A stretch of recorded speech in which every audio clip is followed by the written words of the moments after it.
Well, welcome in, McElroy and Cubelic in the morning. It is Monday, December 29th, 7 a.m. right here on Jocks, back in studio in Homewood, Alabama. Greg at home, and we'll get you set for round 2 of the college football playoffs. I'm not even sure what had actually taken place last time we visited with you. I can't recall that. It feels like it's been a month.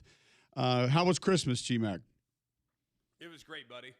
Outside of the perpetual stomach bug challenges that I feel like has hit everybody. I've had it. Meredith's had it.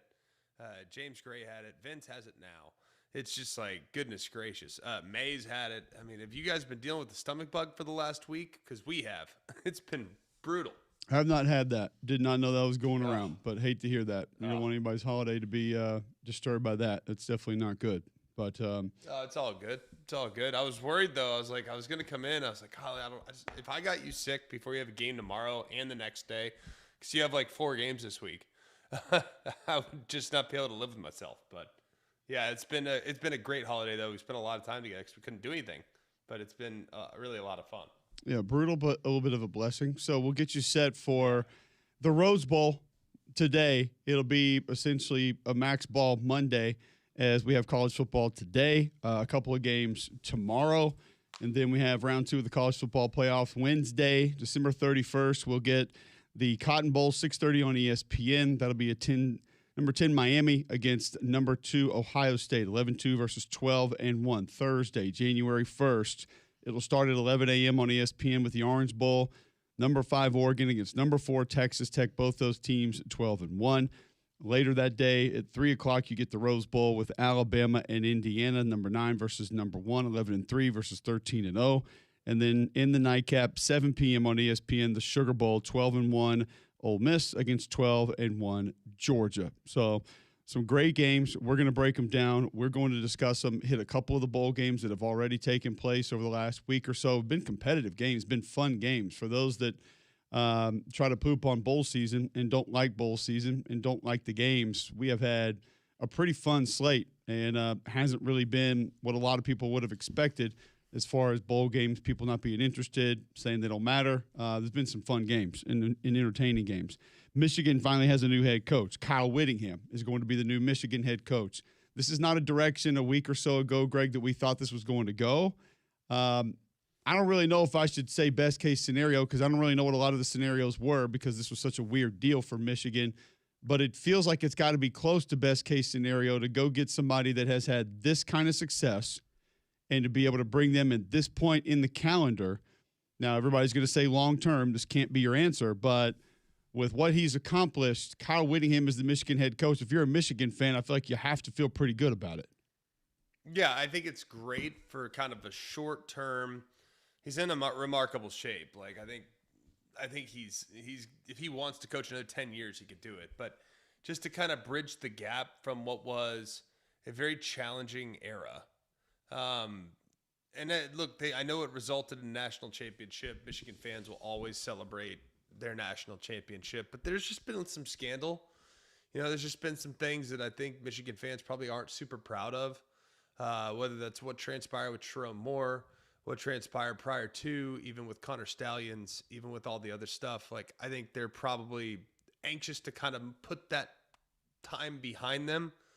And Kyle will find, which is wonderful. That's still going to maintain that physicality. That's what he does. He did that he did that at Utah for the last 20 plus years. And I think he'll do that going forward. What I don't think people realize is how close Kyle Whittingham was to taking Texas A&M a couple years ago. He's been open to going other places, but the holdup with Kyle Whittingham has always been how long will he go? And I think you have plenty of time now to go 4 or 5 more at least, which in today's day and age, that's more than enough time to do what you need to do. In 21 seasons at Utah, you want to talk about stability, consistency. He was the epitome of it in college football. He was 13-0 in 2008, 177-88 in his career.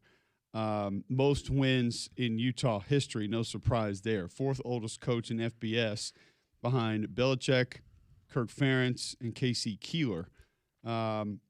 I look at this as you get a guy that now, with what's begun to circulate, sounds like maybe didn't want out, and maybe further backs up the old adage that the whole coach and waiting thing just is never truly great and maybe never really works.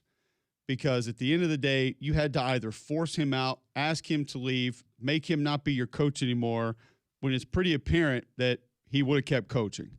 And if that's a promise to someone else, if that's a promise to the people that are waiting, if that's a promise to agents, whatever that is, you had to make that happen. The winningest coach in your school history, for whatever reason of not being his own, has now left and going to coach somewhere else. And that's just not great for the program, in my opinion.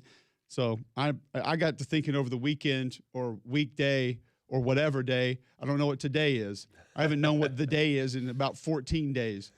But previous few days, I began thinking to myself, what coach in waiting has worked? Well, I'm not sure that it's not that, and this might work, right? But it still that leaves, part might work, but it's just that it in its totality has been good. Yeah, it doesn't work ideally. It doesn't. I don't know how you, because it's automatic. Like, Harry, he's the heir apparent. Like, who announces that? I mean, it's just a weird way of handling it. And because you're concerned about Morgan Scaly leaving, like you're concerned about Will Muschamp leaving. I mean, I just don't. I think it's an unnecessary thing that these schools do. Like, imagine in our ESPN contracts, all of a sudden you have something written in that says you get X if this person retires. Like, do you think there was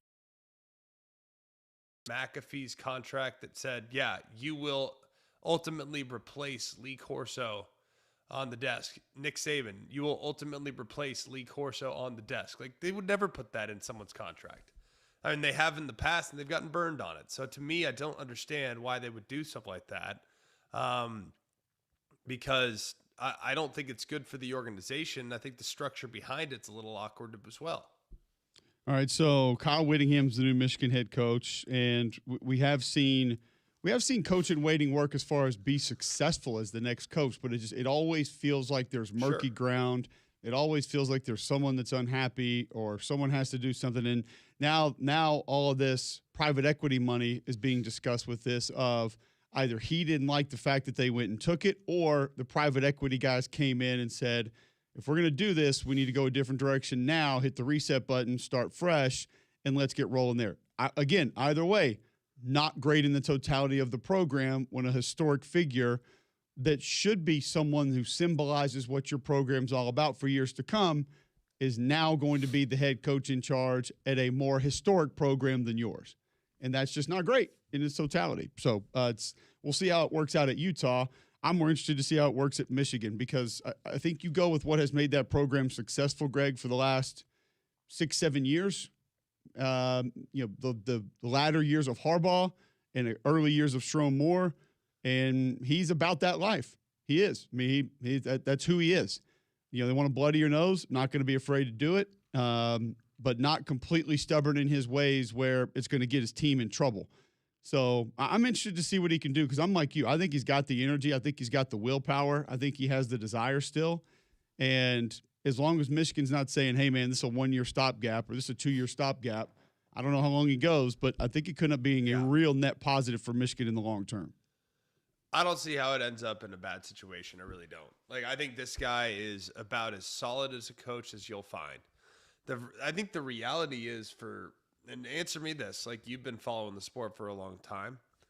I've just never viewed him as a guy that would be on the move, ever. So, like, in the event in which Alabama came open, in the event in which Auburn came open, in the event in which some of these other places came open, like, I just never thought about Kyle Whittingham, because it never felt like someone that was going to be open to discussing somewhere else until the Texas A&M opportunity a couple years ago. And Texas A&M basically got too concerned about him going for the long haul. So he's just never been on my radar as a guy that could be moved. And I think given the circumstances, it's about as good a hire as you could possibly make, because you couldn't get DeBoer. The timing is weird. There's things going on at with some of the other candidates that weren't squeaky clean. Like, so I think there's some of the other stuff that, like, when you looked at some of the other options, like Jesse Minter, people were wanting him, but he kind of comes from he's got a deal with the NCAA with the Connor Stallions thing. It's like, there's just some of the other options weren't great. So it just made sense for them to kind of go somewhere, some super clean, super on the up and up, can maintain the culture, but never was a guy that you could ever envision coaching anywhere other than Utah. Absolutely. So one more massive coaching maneuver takes place before the end of this college football season. A lot of college football, on tap for you today. We'll discuss more of it and get a preview of the Rose Bowl with Paul Feinbaum next, right here on Jocks.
Welcome back in. McElroy and Cubelic in the morning, 7:15, Monday, December 29th. Today you're going to get Georgia Southern and App State at 1 o'clock on ESPN. That's in the J-Lab Birmingham Bowl. So right downtown at Protective Stadium, you get Georgia Southern trying to finish above 500 and App State trying to get to 6-7. Tomorrow, you will get Coastal Carolina, Louisiana Tech in the Independence Bowl. That's at 1. You'll get Tennessee, Illinois, 4:30, the Music City Bowl. My normal crew is going to be on that game. And in the nightcap, you'll get USC and TCU at 8 o'clock on ESPN. So a lot of college football coming, more college football to discuss with Paul Feinbaum. He joins us each and every week at this time, thanks to our friends at Craneworks.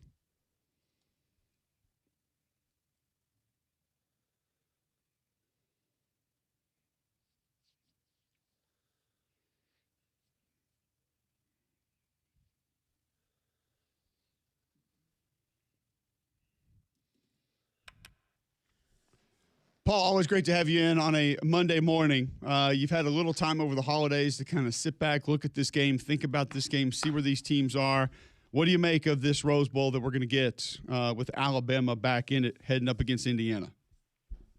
Yeah, I mean, I know what the matchups look like. I think you have to be a little brave if you're going against the grain here, Cole, by picking Indiana. But I still like what I saw from Alabama, at least for 2.5 quarters in Norman. I think the layoff is a mystery for Indiana. There's no way to really describe that until we see some of these teams come off on Wednesday night and Thursday.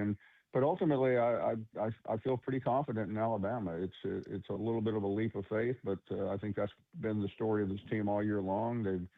They have been inconsistently consistent, and I'm going to roll with them one more time.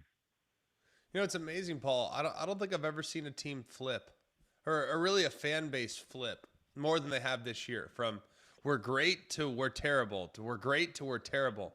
While still supporting the Tide, no one's really gotten to the point where like, oh gosh, this is the worst, you know. But I feel like the swings of emotions going into each game. For example, I feel like people are far more confident in this matchup against Indiana than they were on the road at Auburn. And I'm having a really hard time understanding, like, what's the psyche like for the people that have been calling into your show? I think it has everything to do with Indiana. And I mean, you can look at Indiana and go through it game by game for the last 2 years, especially this year, because last year there was some reason to doubt, but there has really not been any this year.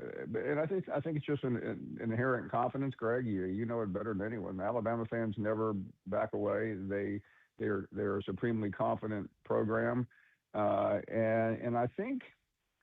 The only time this year, to your point, that there was a little bit of, oh my goodness, what is going on here, was after the Florida State game, because even after the Oklahoma game in Tuscaloosa, I didn't hear. I felt most people said we gave that game away. It shouldn't have happened. The Georgia game, I think, because so quickly you saw Oklahoma on the board. There was a little bit of confidence. I think if the matchup had been a little bit different, the approach would have been a little more concerning. But yeah, and I don't know. Maybe there's something magical about the Rose Bowl. Not that Alabama has that much history there, but they have more than Indiana. I'll say that. How fast are we moving forward to not only expanding this playoff, but the bowls maybe not being a part of it or not needing to be a part of it anymore? One thing, we talk about the expansion, Paul. We don't talk about really the bowl's role in the actual playoffs moving forward. Is that something that you see staying regardless? Well, I think the playoff decision will be made quickly, and I think there is momentum to expand it for next year. The bowl situation is really a serious problem. And Cole, you've done some games at bowl games, and we'll do some more. And I mean, I flipped on the TV early this morning, and this is not a shot at Birmingham, but I wasn't really that aware that the game was going on, because things are different. And way before you guys were even around, you knew about that bowl game 6 weeks out, because it was such a sense of pride in the community, whether it was Birmingham or Shreveport or Nashville or wherever. And because of the complexities of college football, that has gone away. When a lot of people, you walk into a mall today and they couldn't tell you who was playing downtown. And it's hard, because these are essentially television events. They're great television events. Saturday, if you didn't have anything to do and wanted to watch about 8 or 9 football games on multiple screens, you could see it. But they're just not important anymore. The community influence has gone. And they're essentially something to put on between the end of football, or the end of the regular season, and and the championship game, and they fill in the gaps at weird times of the day, weird matchups that make very little sense. And it's not completely going away, but every time the playoff expands, what used to be a good or great or average bowl game becomes even less important. There are definitely parts of it that are different, Paul. I still find myself watching them regularly. I still feel like the ratings are excellent. We just can't get enough tackle football in America. But as the NFL continues to expand its reach, that's my concern for the bowl games. The NFL is now more open to playing games at the same times as college football bowl games. So these super small communities that have long benefited from bowl games, to me, I think those will get dried up. You'll still have the ones in Orlando. You'll still have a few other places. I think you're going to see a lot more bowl games fold their tent here in the next couple of years because of some of the reasons what you just described. Well, the television money is there, but the sponsorship money is not, because what are you really getting for it? And again, everything you say about a bowl game has to almost go old school. But 40 years ago this week, I went to Hawaii with Alabama. They played Southern Cal. I mean, that was a big deal in my life. I've never been that far, and neither had those players. Today, these things are pretty commonplace, and the preseason games around the world. And what you said about the NFL, there was a time when the NFL respected anyone, and they don't anymore. Right. You heard what Barkley said the other day, and that's really the problem. And once the NFL realized they can infringe on literally everyone else, whether it's Friday night on the first weekend of the season or Thursday night every weekend, which used to be a big deal in college football, Christmas Day, Thanksgiving, the day after Thanksgiving, it just doesn't matter. And I think college football really needs to quit trying to run away from it like they do with the CFP, and just figure out that we have an audience too. We're not going to compete directly for audience. Let's play our games when we want to play them, when fans want to see them, as opposed to pigeonhole them in weird spots like we do now. Paul Feinbaum joining us on the Higginbotham Hotline with us every Monday, thanks to Craneworks. Barring an unforeseen blowout, would a loss be detrimental here for Alabama and Kalen DeBoer to be able to get this team where they are, based on where they were from an injury perspective, back half of the season? Would there be outrage in your opinion? Would people be beyond frustrated, or would it still be looked at as a pretty successful season, getting into the playoffs and winning a game? I think winning the game was the most important thing, especially the fact that it was on the road at a place that Alabama had just lost in terms of earlier in the season and last year. I thought that was the critical game.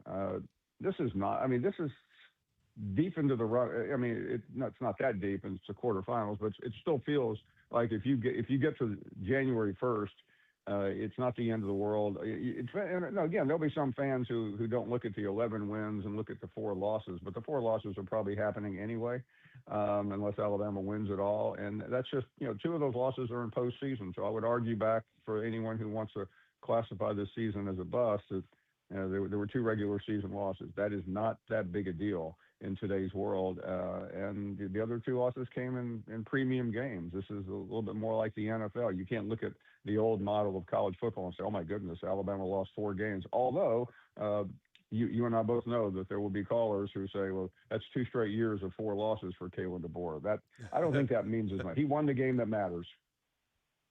It's amazing how our expectations have absolutely not changed whatsoever.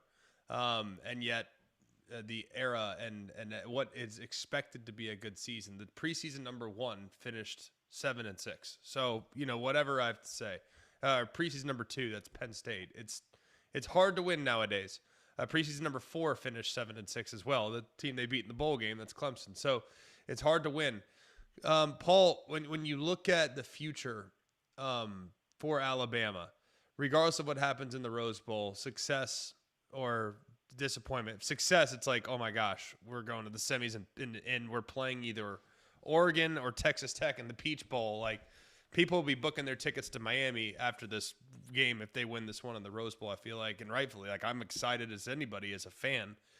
But what does this say about the job that Kalen DeBoer has done? What does it say about the trajectory of the program and where they can go from here once they get, his guys in and the guys that kind of fit what he does in to kind of run the program accordingly?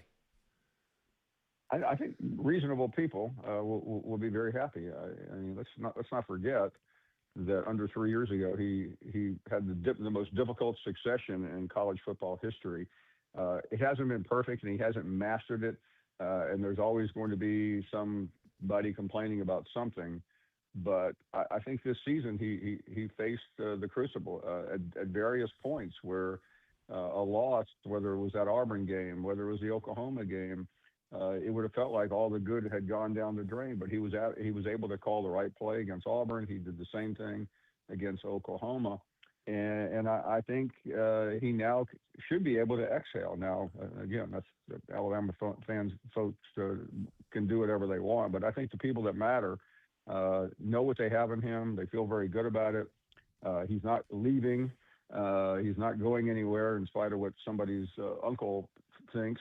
And I think that's actually very good for the program, that there's a little bit of stability now. And to think that the last time Alabama went to the Rose Bowl, they were saying about it to Nick Saban, I think, and it was a very short period of time ago. Think about that.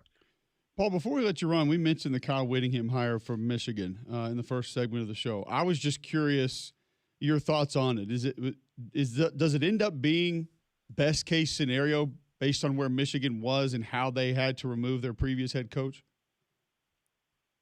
Yes, I mean, we all know Kyle Whittingham as somebody who has integrity. Still don't really understand the circumstances of why he left Utah, but I think he came out of it better, and they didn't. And he brings a little bit of class to a program that has frankly had no class lately, and I think that's very significant. And he's still a very good. If you look at the Big Ten coaches, I mean, he would rank very high among them. Is it a long-term deal? I mean, who knows? It doesn't really matter considering what Michigan just went through with the last 2 years of Harbaugh and the last 3 years of Sharon Moore. So I think they backed into a very good choice after swinging and missing a number of times. It's going to be interesting to see how that one plays out, if it ends up being a net positive long-term for Michigan. Paul, always appreciate it. Enjoy the Rose Bowl. We'll catch up with you next week. Thank you, guys. See you soon. Paul Feinbaum joining us on the Higginbotham Hotline. Thanks to our friends at Craneworks every morning right here on McElroy and Cubelic in the morning. Let's begin to roll into that Rose Bowl. Alabama, Indiana, how do they stack up? We'll discuss it next right here on Jocks.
Welcome back in. McElroy and Cubelic in the morning. 800-239-9569. You want to get in? 800-239-WJOX. Text in 205-834-9450. Flu season here. Make your home healthier with Trane's Clean Effects Home Air Cleaner. Removes up to 99.9% of airborne particles, including those that cause virus, 100 times more effective than standard air filters, 8 times more effective than HEPA room filters.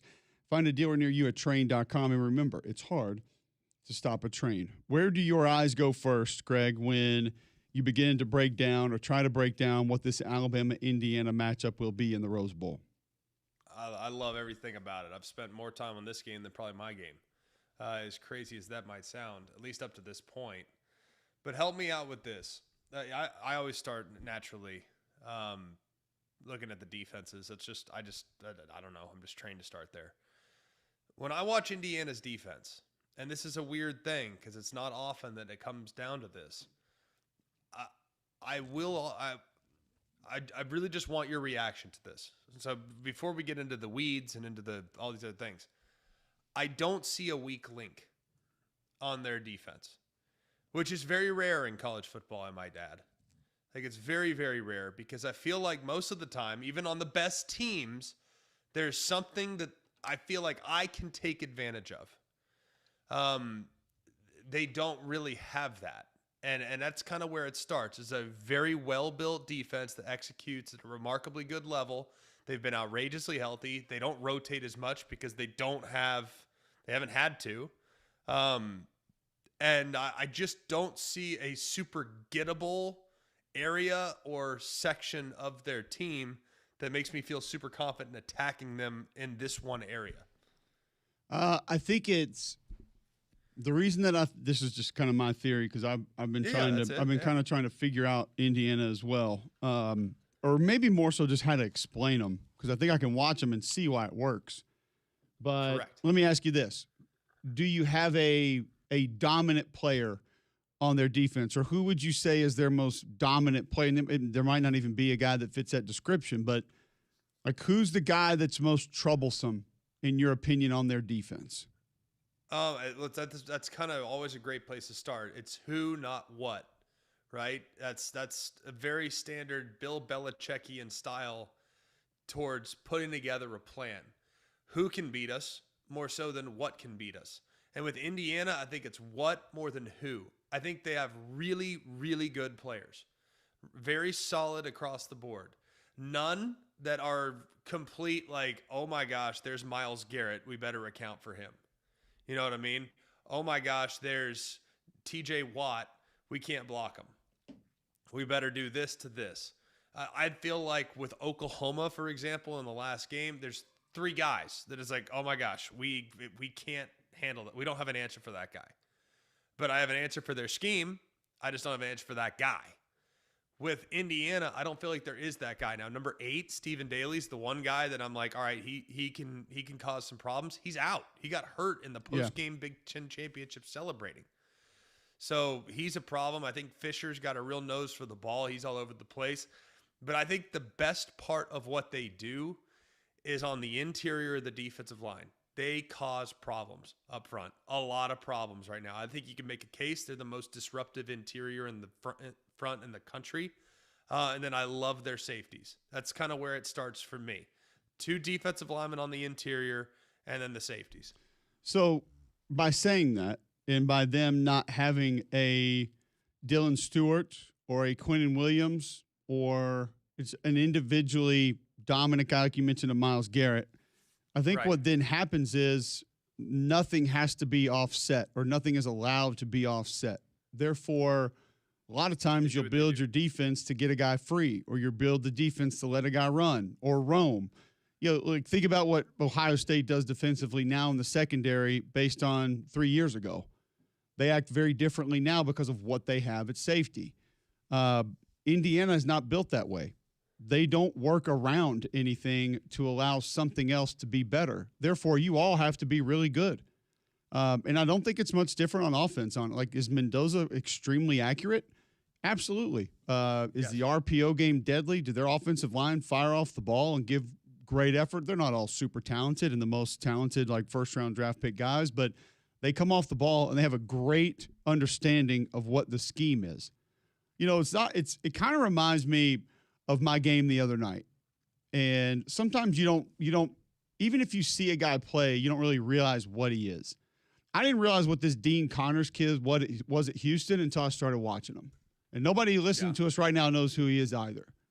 But he's number 44, a little white running back for Houston.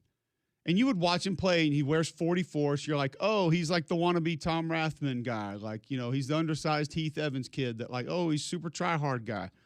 And then I see him get the corner on about 4 different defenses, and I'm like, hold on, the kid can actually run a little bit. But he has great patience when he runs. He waits for his blocks. He waits for plays to develop. And then I start realizing he gets to full speed at like a step and a half. So that's a big advantage for him. Now, he's not running people over all the time, but he's not afraid to put his head down and go north and south. And he knows when it's inside zone, you got to get to the line of scrimmage in a hurry. He knows when it's truck or counter, like, you got to wait on your blockers. Like, he knows what the play is. And, like, the best way I know to describe him, I tried to do on the game the other night, is he finds yards. But by doing that, he understands the scheme. He understands what's being asked of him. And it's funny because Connor Wigman also does. But you put Connor Wigman in Jimbo Fisher's offense, and it's like head starts spinning some of the times. Like a lot of guys. And it was funny. We tried to say that on the broadcast. And I had like 2 guys that had coached something in their Twitter handle said, everybody's got extensive playbooks. Like, did you not see Jimbo's 3-ring binder that looked like 3 Bibles stacked on top of each other on the sideline his last couple of years at A&M? Like, it's not about how many plays you have. It's how you get your guys to run the plays and what plays they know how to run. And I think that's what Indiana is, Greg. Like, there are no guys, they're not coming into a game with Leonard Fournette saying, okay, no matter what, he gets 35 carries. Because if there's 9 guys at the line of scrimmage, I don't care if it's Leonard Fournette or Christian Okoye or Kevin Falk or Bo Jackson. Like, that's not smart to do that. Indiana does the smart things. And I've kind of had this realization watching them over the last 2 weeks as well and I've watched them. I feel like I watched them more during this season than I did last season. Yeah. They don't lean on things. And when you don't lean on things, it's like you don't have to prop up that table in your house. You don't have to put the little, like, the sticky note pad under one leg. And that makes the other legs weak. Like, so they don't have the one leg propped up by the sticky notes because all the other legs are strong. And so it makes it an intriguing, like you said, game plan. I don't know, especially Alabama with the inability to just run the ball. I'm interested to see how they attack them. And with the middle of the defensive line being disruptive also, I want to know what Grubb's plan is going to be because it's going to be a fun one to watch. I think they have some areas they can find success. It's just how much success are you going to need based on what your defense does? And I think that's the bigger question in this game. Yeah, and I think when you look at it, I think they have a very team-centric approach. Now, I got to be honest with you. I don't think that's going to work a lot in the SEC. You know, I think, and I don't mean that in a bad way. I just feel like when you have SEC-level players and you have a top 5 NFL draft pick on your defense, you'd be insane not to feature him and finding a matchup for him and moving him around and trying to create space for him. Like, I think part of the reason why Pete Kwiatkowski is no longer the defensive coordinator at Texas is because he has 3 first-rounders in his front 7, and he might not have done enough to feature them in this past season. You know what I mean? I think in the Big Ten with the personnel they have, very, very, very, very good football players, but no need to go out of your way to feature a guy that was told in recruiting, hey, we're going to get you into the top 5 of the NFL. We don't need to there. Like, they just need. I think there's a lot to like about what they have too. But than it is individual personnel, which is very different from that of the SEC. The SEC is all about players. It's NFL light. It's the most NFL-like league in the country by a mile. There's a reason why guys flock to come here, because it's the easiest way to be featured and then to be put into the pros. And the pros are going to know what they're getting. In this particular game, it's scheme. It's plays over players. And while the players are great, it's the scheme that really makes them go. They create a lot of layering with their pressures. They create a lot of layering with their movement. They get the offensive line on different levels. They get hits on the quarterback. They adjust the schemes. They have a lot of bait and switch coverages. It's a hard scheme to play against. I think you can move the ball on it. I think it starts by running it and at least being somewhat committed to running the football. Talk them out of some of that stuff. Perimeter runs might be helpful. They do a really good job leveraging the football, but perimeter runs I think can be helpful with that. Then you got to be able to win some one-on-ones because they don't have outrageous length. One corner's 5'9". They have another corner that's 5'10". Those are two of their best players, but that's not crazy long. Which is why I think the Ohio State game plan against him in the Big Ten championship was insane. I mean, you got two receivers with great length, and you're not even giving them chances to win those one-on-ones against guys that are 6 inches shorter than them. So I think that's a big part of it. But this game's going to be won with quick passing attack, smart play, not getting baited, not getting switched. This team has plus 17 turnover margin. You cannot turn the ball over. You got to play smart, and you got to be sound. It's going to be an incredible challenge. It's going to be awesome. Yeah, I'm looking forward to it. Kenny in Vestavia wants to discuss it. He's on the Higginbotham Hotline. Welcome into the show, Kenny. Good morning, guys. How's everybody? Everybody's great. Thank you. Good morning, buddy. Good. I got a couple of suggestions, man. I wanted to get in last weekend so they'd have more time. First of all, defensively, I think all we got to do is not play zone.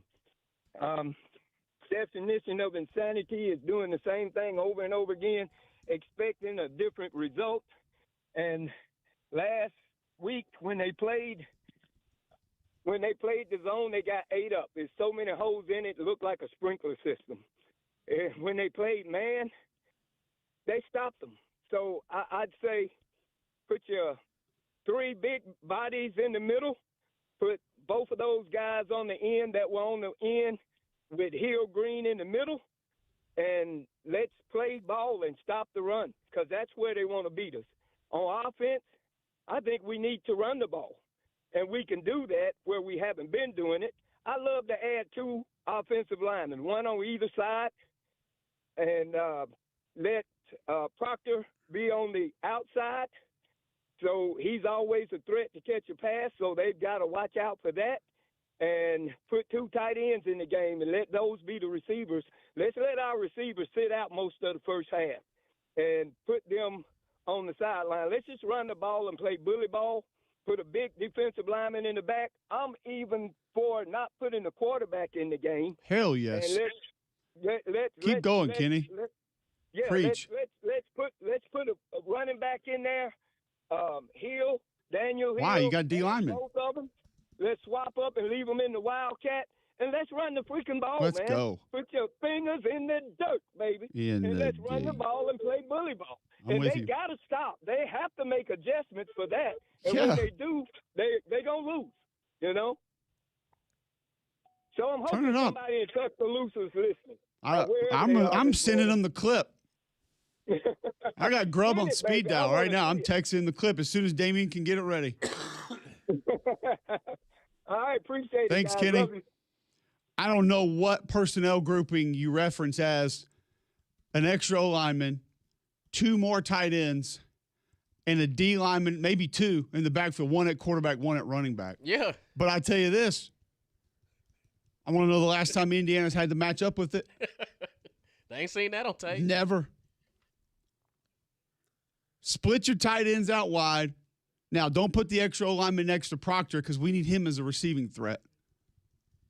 Because who's going to match up with him in the route tree? And what is his route tree? See, they don't even know. Nobody knows. Nobody. No, he caught a screen. Well, do you get hands on him early? What are you going to do, reroute Proctor? No, you're not. No. And I bet he can high point. Like, he's essentially Trey-Dez Green, basically. Very similar. Is what he is. Very similar. Skill set. I love the mindset of put our receivers on the bench for the first half. There has never been more encouraging words spoken on this show. Just running. Just bench them for the first half. Yeah. Now, second half, all hands on deck. That's when we open it up. Man. Simple as that. Imagine the halftime adjustments for Indiana when you've been going up against whatchamacallit personnel. Yeah, I don't love it. No, I don't love that plan. Of course you would, because the Yeah. quarterback's not on the field. There's no reason for you to love that plan. Whatchamacallit. I don't like that plan at all. I think it's a terrible plan. I think we need to talk about it. I mean, I respect the idea and like, hey, let's make this a lunch pail game. I don't think that's what you want to be against Indiana. I would call Yeah, that I a think that garbage we- pail plan, actually. Not Hey, a no, lunch pail. hey. Whatever it Whatchamacallit. is, lunch pail, garbage pail, something that is Garbage remarkably truck, blue baby. collar. I don't think that's what you want. I think you want to turn it into a track meet against this group.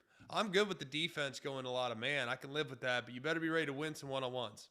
Are you Which would good be with tough. the defense playing offense, though, is what I need to know. It's specifically in the backfield. Depends on what position. Fair. I can live with the occasional D tackle playing fullback, but don't want to live in that. Those guys are going to have enough on their plate than to force them to come over and play both ways, all right? Because they got their hands full offensively with the team they're going to be playing against. So I kind of want my defensive guys to be, defensive guys. Give me James But, Smith inside zone 23 times. I don't think they I'll tell you stop what I it. don't like. In all seriousness, like you can't abandon what you are right now. Like that's the tricky part about this time of year. Like everyone has extra time, everyone has extra practices and reps and time to watch tape and time to do this, time to do that. All that sounds great. But in reality, you do what got you here. And I think you have to avoid adjusting and getting too cute. And it's really tough to do. Like a lot of people, I think, will use this extra time and come up with a plan and think of all these amazing things to do. For example, let's use Miami as an example against Texas A&M. How cute was that plan, Cole? Portions of it way too cute for 3 quarters, 3.5 quarters. And then what'd they do when they finally wanted to go and win the game? Duo Mark Fletcher Yeah. right down your face. Run it right down your throat with their 245-pound back. 230-pound back. That's what you do. Like, don't get away from what you do. Like, hopefully, I think there was great progress made running the football against Oklahoma. Let's stick with that. The pin and pull stuff could be good on the perimeter. Let's stick with that. I like the way Daniel Hill run. One cut back. Run through. Get those dirty yards. Who cares? Send a message. Like, just get downhill. I don't care if you run down the tail of your offensive line. Who cares? Go home. Like, the O-line's going to get some cleat marks on their calves. Who cares? Like, let's go. Like, I think that's the reality, man. Like, you got to stick with what you do. I think there was progress made. I think there's things to build on there, but there's still, I think you stay true to who you are. Well, with Kenny's plans, the corners are getting cleat marks on their backs too from Proctor running go balls. Yeah. Back, there's no Yeah. back shoulder fades, it's back belly fades. All right, we got to take a break. Back with more next.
All right, welcome back in. McElroy and Cubelic in the morning. Appreciate you guys tuning in.